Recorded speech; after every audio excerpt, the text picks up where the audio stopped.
seen a pod race? They're pod racing on Mandalore. Very fast, very dangerous.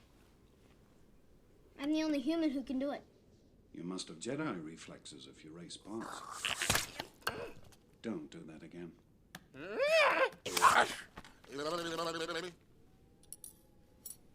You're a Jedi Knight, aren't you? What makes you think that? Welcome, Loreseekers. This video is spoiler and theory heavy, so go watch episode 5 of the Book of Boba Fett. We will have a breakdown video out soon, but I thought this one was of higher importance. So let's hop right in this with some facts. A standard pod racer can achieve speeds up to 700 kilometers, and the reaction time for speeds at that level would need to be perfect, especially when banking around corners such as the ones in Baker's Canyon. Now let's compare the pod racer to a starfighter, more specifically the N1 starfighter from Naboo. Its maximum atmospheric speed without any modifications is 1100 kilometers, and again, that's with two J-type Nubian 221 subline engines. Djarin's N1 starfighter, thanks to Peli Motto and her Jawa friends, has a little bit more punch than that. As Qui-Gon Jinn said, you must have Jedi reflexes if you race pods. Din seems to be able to not only fly a starfighter he is unfamiliar with, but does it with ease as he retraces the Boonta Eve classic track.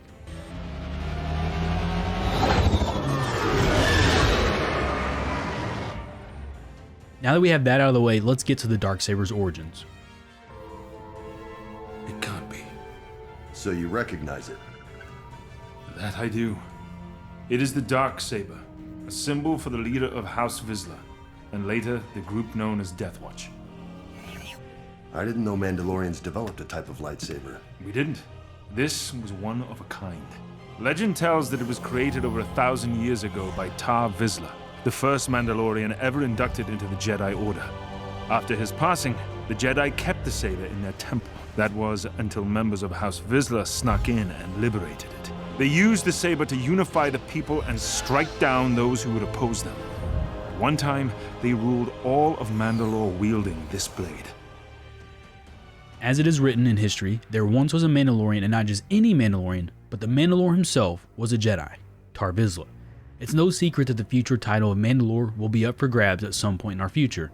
Most Mandalorians have a hatred for Jedi and Force users in general since the time of Mandalore the Great, as explained by the armorer of her stories of eons past. She also explains to Din that Jedi must forgo attachments to be a Jedi, and Din does not accept this. That is, it's not the Mandalorian way.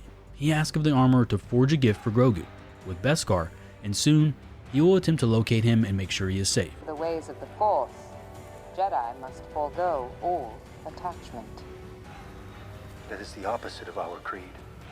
The key word here is safe. We know in 28 ABY the temple will be destroyed by Ben Solo, and the question that always comes up is, where is Grogu, and is he alive? Let's backtrack some. Actually, let's backtrack all the way to Legends with Luke Skywalker's new Jedi Order. In the old books, way before Disney, Luke is having a tough time building a Jedi Order, not because there's a lack of Force users, but because there's a lack of younglings and masters to train those younglings. So Luke is forced with a decision to allow older Force users into his order, as he himself was already far older when Obi-Wan Kenobi began his training. Luke did this with Cal Katarn, Mara Jade, Cape Duron, and even Leia.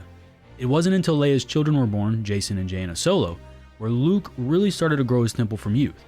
Now, pause here, and let's go back to Leia. A Jedi by title, she was more diplomatic during her time, but she has those children with Han Solo, and Luke forgoes a few roles of the Jedi in his new order, and one was love, as he married Mara Jade and would have a son named Ben, who would also become a Jedi.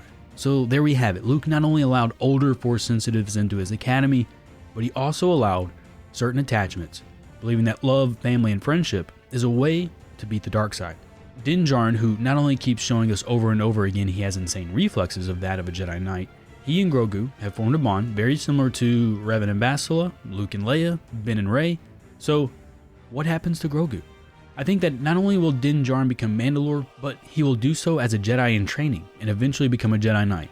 Grogu is with Din at the time of the temple being destroyed.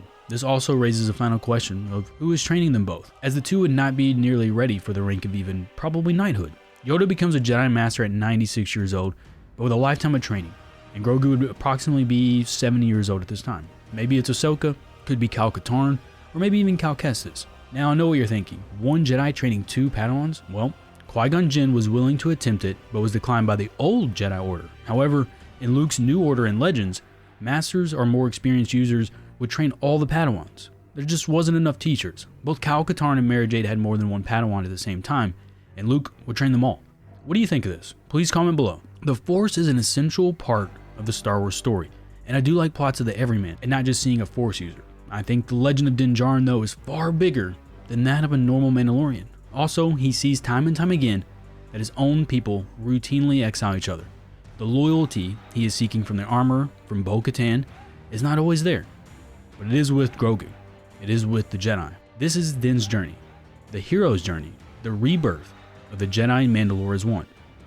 May the Force be with you, always.